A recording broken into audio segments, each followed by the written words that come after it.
Bonjour à tous et bienvenue dans ce nouveau format de vidéo qu'on va intituler newsletter vidéo tout simplement parce que ce sont les newsletters que j'ai l'habitude d'écrire tous les mercredis que maintenant j'ai décidé de faire dans ce format vidéo. Bon, déjà parce que ça prend quand même beaucoup moins de temps de faire une vidéo que de faire une newsletter écrite, et puis ça me permettra également d'atteindre peut-être des personnes qui ne me suivaient pas dans la newsletter jusqu'alors, puisqu'on n'a pas de champ pour s'inscrire aux newsletter de DM Trading. C'est uniquement ceux qui nous suivent par exemple sur Facebook ou au travers des différentes pages de capture que l'on a mises en place sur YouTube. Alors dans cette première vidéo, je vais vous parler des questions-réponses d'un ou deux chantiers de Jarvis, bien évidemment. Et puis c'est tout, ce sera déjà pas mal, et puis le reste viendra au fur et à mesure des semaines. Alors juste pour ceux qui ne sont pas habitués aux newsletters, ce que l'on fait en fait en général dans les newsletters, c'est qu'on discute de notre actualité. De temps en temps, on parle d'offres si on en fait ou de nos partenaires, mais principalement c'est notre actualité. Ça permet de suivre l'évolution de la société. Ça permet peut-être également de motiver ceux qui veulent se lancer dans la création d'entreprise, parce qu'on parle également d'entrepreneuriat, taxes, etc., etc. Alors là, on est dans les bureaux de Jarvis 6x7. Alors, je vous ferai peut-être une petite visite en fin de vidéo, vite fait. Pour ceux qui ne connaissent pas les bureaux, vous avez peut-être déjà vu les autres bureaux, ceux de DM Trading, avec toutes les stations du coup de trading. Là, on est dans un bureau beaucoup plus cool, atmosphère startup. Mais bon, je vous présenterai tout ça peut-être un peu plus tard. Alors, on va commencer par les questions-réponses. Donc, la première chose que je voulais dire, c'était qu'on allait lancer un autre format de vidéo, les questions-réponses. Donc, le nom indique clairement ce que ce sera. Vous posez des questions, on fait des réponses sur ce format de vidéo. Donc l'idée c'est que vous posez des questions sur le trading, les brokers, la finance, tout ce que vous voulez. On choisit celles qui sont les plus pertinentes et celles qui ont la plus grosse potentialité en fait pédagogique. Et chaque semaine, on fera une petite vidéo de 5 à 10 minutes là-dessus. La première vidéo va sortir cette semaine et le sujet c'est l'indicateur de cycle de volatilité, parce que c'est une question qui revient quand même assez souvent. La deuxième chose dont je voulais discuter dans cette newsletter, qui n'est plus du coup une letter, mais peu importe, on appellera ça la newsletter, ce sont les chantiers. Donc en fait, DM Trading a plusieurs chantiers, 14 chantiers cette année. Ces 14 chantiers, en fait, ce sont des projets, soit pour l'amélioration du site, l'amélioration des formations, ou tout simplement des projets entrepreneuriaux, que ce soit des partenariats que l'on va monter ou des nouveaux produits que l'on veut lancer. Parmi ces 14 projets, il y en a un qui s'appelle stationtrading.fr, donc station-trading.fr. Alors c'est un projet qui avait aucun intérêt en fait pour gagner de l'argent. C'était simplement de créer un site internet pour que les gens qui veulent acheter ou créer leur station de trading puissent le faire à prix coûtant. En fait, vous savez, pour ceux qui connaissent ce monde-là, que vous avez plein de sites internet qui profitent de l'incrédulité des gens et qui font des marges de 100, 200, voire 300%, voire plus sur le site internet. Et ils vendent en gros des stations de trading à 2, 3 000, 6 000 euros. C'est hallucinant, mais il y en a qui achètent. Donc bon, s'il y a une offre, s'il y a une demande, il y a une offre. Bref, donc l'idée c'était de faire un site internet pour que les gens ne se fassent plus trop avoir par ce type de prix. Et l'objectif était en fait de référencer des produits sur différents sites comme LDLC, Top Achat, etc. De créer un panier et ensuite que le traitement du panier se fasse par exemple sur le site LDLC. Bon, ça fait 2 mois qu'on essaie de travailler dessus et on a trouvé un souci, c'est de trouver finalement ce partenaire, ce prestataire qui accepte de prendre la commande des particuliers, ensuite de la livrer, de la traiter, de s'occuper du SAV, des assurances, etc., etc. Donc finalement, c'est un projet qui risque de tomber à l'eau, mais on voulait quand même vous faire profiter de notre expérience pour monter des ordinateurs et des stations de trading qui sont vraiment pas chères et donc à prix coûtant. Et donc le site sera plutôt peut-être un site qui va vous expliquer comment créer votre station de trading, même un comparatif si vous voulez, un comparateur de prix, plutôt qu'un site qui vous permettait de... Bon, plus de batterie sur mon G7. Voilà, normalement je filme avec ça. Donc là maintenant j'ai un autre Canon, mais c'est un Shot N2. Bon, la qualité sera quand même beaucoup moins sympa, mais c'est pas grave. Donc, où est-ce que j'en étais?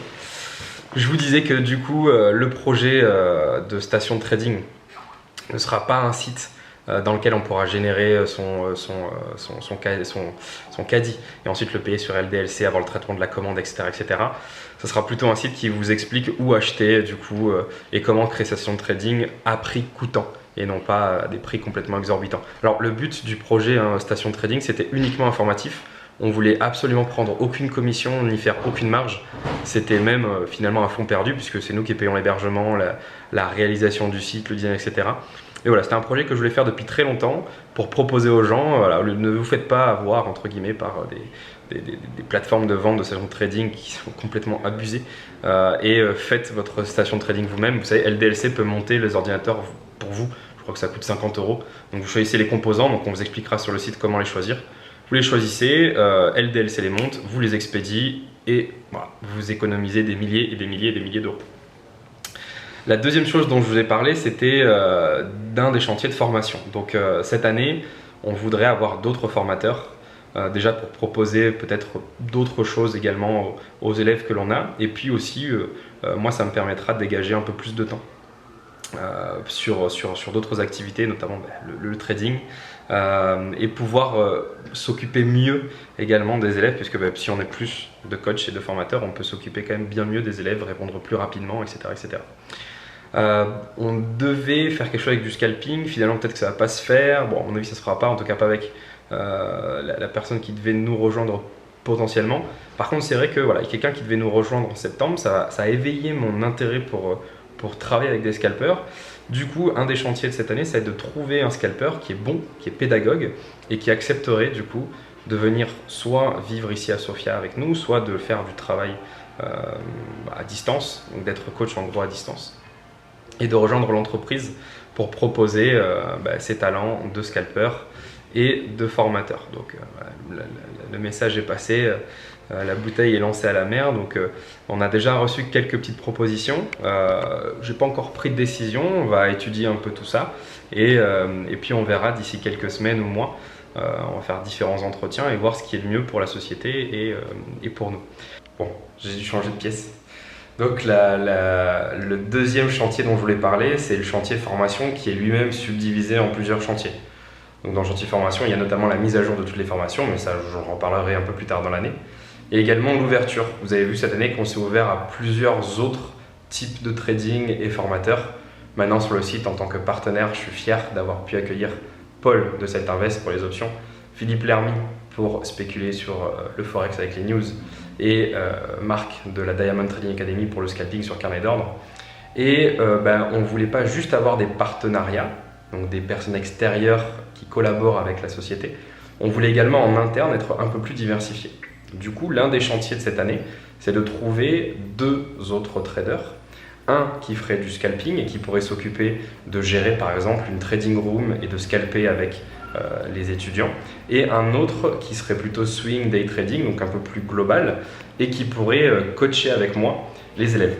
Puis s'il y a deux coachs, on est plus disponible pour les élèves et ça leur permettra également d'avoir peut-être des fois une autre vision plutôt que d'avoir qu'un seul coach, donc en l'occurrence moi-même qui leur décrit sa vision avec sa manière de coacher, etc. etc. Peut-être que d'avoir un autre profil avec une autre expérience mais qui trade avec plus ou moins la même méthodologie, ça pourrait être également pas mal. Donc ça c'est les deux autres sous-chantiers que l'on a lancés cette année. Alors on avait trouvé un scalper, il devait venir en septembre, finalement ça ne se fera pas. Donc voilà, le message est lancé. Si vous êtes quelqu'un qui est pédagogue, qui a l'esprit entrepreneurial, voilà, donc le message est lancé. Si vous êtes un scalper qui est bon, talentueux, pédagogue, jeune, qui veut venir vivre l'aventure à Sofia ou qui préfère travailler en remote, donc à distance, vous nous envoyez un mail. On a déjà reçu quelques petites candidatures. On traitera tout ça petit à petit pour rejoindre du coup l'aventure DMT. Et idem pour tous ceux qui font du day trading et du swing trading, ça s'adresse également aux anciens élèves. Pour ceux qui voudraient devenir coach au sein de la société, pareil, un petit mail. On a déjà reçu 2-3 candidatures. Et on y répondra du coup quand on en aura plusieurs et qu'on aura pu faire un premier tri. Bon, la deadline, c'est que d'ici la fin de l'année, donc octobre-novembre, on ait trouvé nos deux nouveaux traders formateurs. Donc ça, c'était l'autre chose dont je voulais parler dans cette newsletter. Ensuite, je voulais parler de Jarvis et des vidéos YouTube. Alors peut-être que je vais commencer par la vidéo YouTube et je terminerai en beauté par Jarvis. Donc la seule chose que je voulais dire en fait dessus, c'était que, bon ça fait longtemps que je le sais, mais le chiffre d'affaires d'une société qui est sur Internet est très corrélé à son activité sur les réseaux sociaux et notamment sur YouTube. Je le sais parce que je regarde l'évolution du chiffre d'affaires de la société les pics de chiffre d'affaires, en tout cas la croissance, elle est lorsque on est très actif sur Facebook ou très actif sur YouTube, par exemple, quand on poste des webinaires, des vidéos, ce genre de choses. Ça signifie quoi? Ça signifie que finalement, le chiffre d'affaires d'une société ne dépend pas de la qualité de sa formation, des résultats de ses élèves. Bon, là, je parle de la formation trading, mais plutôt de son activité, de sa communication, de sa présence. Alors, il n'y a aucun message à faire passer ou quoi que ce soit. C'était juste une pensée que je voulais partager avec ceux qui voudraient se lancer sur YouTube ou sur Internet.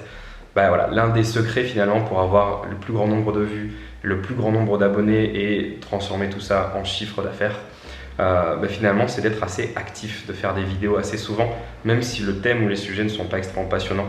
La répétition en fait crée une sorte de dépendance. Si vous avez tous les jours quelqu'un qui poste une vidéo à une heure particulière, ça commence en fait à devenir habitude. À tous les jours à 18 h, il faut que je regarde cette vidéo. Bon, ça c'est un des grands principes du web marketing sur YouTube. Et nous on n'est pas très actifs sur YouTube par rapport peut-être à d'autres chaînes. Disons que les contenus que l'on poste sont plus extrêmement pédagogiques et éducatifs, plus que des vidéos comme ça où on parle face caméra d'un sujet ou d'un autre. On va le faire un peu plus, alors c'est pas forcément pour augmenter le chiffre d'affaires, c'est surtout parce que c'est des choses qui me plaisent à réaliser. Et puis surtout, je vous ai dit que pour ce format de newsletter, ça me prend quand même moins de temps de faire une vidéo que de faire un texte. La dernière chose dont je voulais parler, c'était de Jarvis. Alors, juste, parce qu'il y a toujours beaucoup de confusion, DMT et Jarvis ne sont pas liés, entre guillemets. En fait, DMT appartient à une société qui s'appelle Diabolomant, et Diabolomant a une participation dans Jarvis. En l'occurrence, c'est 26%. Maintenant, les équipes qui travaillent sur Diabolomant, dans Diabolomant, travaillent sur DMT, travaillent sur DM Funds, et pour certains, travaillent également sur Jarvis. Donc je vais juste préciser que DMT et Jarvis n'étaient pas liés. En tout cas, la société DM Trading et la société Jarvis ne le sont pas réellement, même s'il y a des gens qui travaillent dans les deux sociétés. Elles ont comme point commun Diabolomant. Alors, jusqu'à maintenant, je faisais une newsletter sur Jarvis et une newsletter sur Diabolomant. Comme je dis, ça me prend du temps à faire une newsletter, donc imaginez 2 newsletters par semaine. Ça devenait un peu compliqué en termes de temps. Donc maintenant, je vais plutôt réunir ces 2 newsletters dans une seule, donc en l'occurrence cette vidéo. Donc cette vidéo finalement, c'est pas l'actualité de DM Trading, mais plutôt l'actualité de Diabolomant. Donc l'actualité de 6x7, l'actualité de DM Funds, l'actualité de DM Trading et l'actualité de Jarvis. Alors pour ceux qui ne connaissent pas Jarvis, ne vous inquiétez pas, vous en entendrez parler dans pas très longtemps. Donc en gros, qu'est-ce qu'on a fait la semaine dernière sur Jarvis? Alors, je vais vous montrer un petit truc. C'est la bannière que l'on a utilisée pour notre premier salon et de l'avancement du coup du projet. Alors pour l'avancement du projet, vous savez qu'il y a des choses dont je ne peux pas encore vous parler. Donc la seule chose dont je vais vous parler, c'est qu'on a commencé la réalisation des vidéos de teasing. Donc en fait, on a préparé 4 sets de vidéos. Chaque set fait entre 5 et 10 vidéos.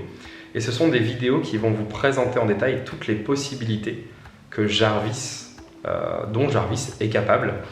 Donc voilà, le premier set est en cours de réalisation. Il sortira normalement en juillet. Et donc en juillet, vous aurez le premier set de vidéos qui normalement va faire un bruit, en tout cas un sacré bruit, en tout cas du buzz, hein, on appelle ça du buzz. Parce que simplement ce que vous allez pouvoir faire maintenant avec Jarvis, c'est tout simplement sans commune mesure avec ce que vous faisiez avant. Ça va complètement changer votre manière de trader, votre manière de gérer votre argent, votre manière d'économiser, de dépenser, etc., etc. Bref, on vous dit tout ça dans pas longtemps, dans des vidéos que l'on prépare. Donc le premier set de vidéos, je crois qu'il y a 10 ou 11 vidéos. Et donc on a commencé la réalisation cette semaine. La deuxième actualité sur Jarvis, c'était le salon. On a été dans un salon pour rencontrer des profils à embaucher, puisqu'on recherche toujours, donc d'ailleurs encore un autre message qui est lancé, on embauche, donc profitez-en si vous voulez venir participer à une startup qui est juste incroyable avec un projet qui est tout simplement monstrueux. Donc envoyez-nous votre CV, vos lignes de code sur GitHub, peu importe, là en ce moment on recherche surtout développeurs C#. Bref, donc on a été dans un salon à la rencontre d'ingénieurs informatiques, de programmeurs. On a essayé de présenter un peu notre projet, on avait un stand et c'était notre premier salon et donc on a commis quelques erreurs. Et parmi les erreurs qu'on a commises, alors la première elle est très sexiste et à la fois triste parce qu'elle est sexiste, c'est qu'en fait sur notre stand à nous il n'y avait pas de filles.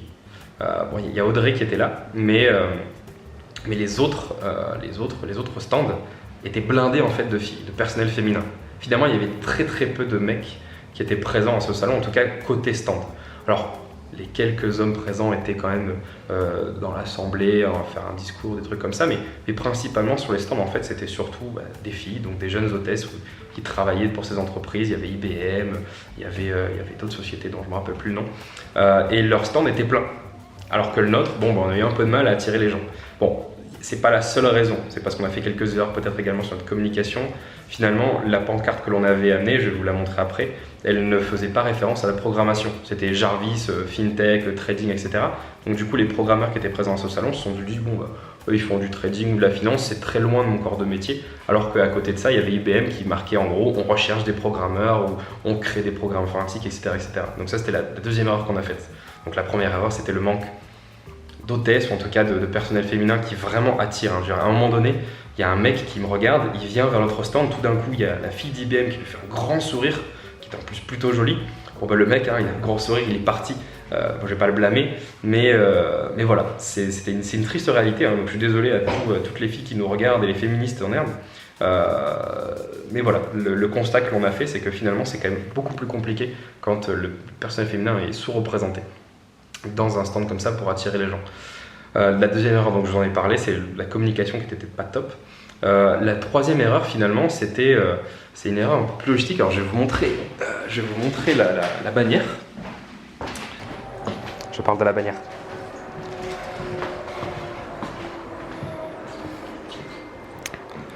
Voilà, donc l'erreur en fait, c'est que le logo Jarvis et le nom Jarvis, il est là, il est au milieu de la bannière. I'm speaking about the problem we had last week. Et le truc, c'est que, alors vous pouvez pas voir, mais en gros, quand il y a un être humain qui se met devant la plateforme, on va dire sa tête, c'est son pouce, du coup, il arriverait ici. Et le souci, c'est que quand on était au salon, vu qu'il y avait une grande foule devant plein de stands, finalement, la seule chose que les gens pouvaient voir de notre bannière, c'était ça. Voilà. Du coup, je vais aller ailleurs. Pas gêner les gens. Voilà. Du coup, il faut qu'on refasse une bannière et que le logo soit placé beaucoup plus haut pour qu'il soit visible de loin par absolument tout le monde, ou en tout cas tous ceux qui étaient présents à cet endroit. Donc voilà les 3 erreurs que l'on a commises, et donc on les corrigera pour les prochains salons auxquels on participera. Si vous, pareil, vous avez des conseils à nous donner, vous pouvez les écrire dans les commentaires en disant Pascal, voilà, moi j'ai l'habitude d'organiser des salons ou d'y participer, et voilà en gros les stratégies qui marchent bien pour attirer des gens sur ton stand. Alors attention, on ne recherchait pas des clients, on recherchait plutôt des profils à embaucher. Bref, donc c'est terminé pour cette newsletter. Elle a été peut-être un peu longue parce qu'en même temps j'ai pas encore l'habitude de ce format, et puis en plus j'ai eu un problème de batterie qui est tombé mort. Ensuite j'ai dû changer de pièce, vous l'avez vu. Donc les prochaines vidéos seront bien évidemment de plus en plus, meilleures, bien évidemment, et surtout beaucoup plus courtes. Donc je vous dis à la semaine prochaine pour une prochaine vidéo. Donc ce sera tous les mercredis du coup, à peu près à 18-19h. Ciao.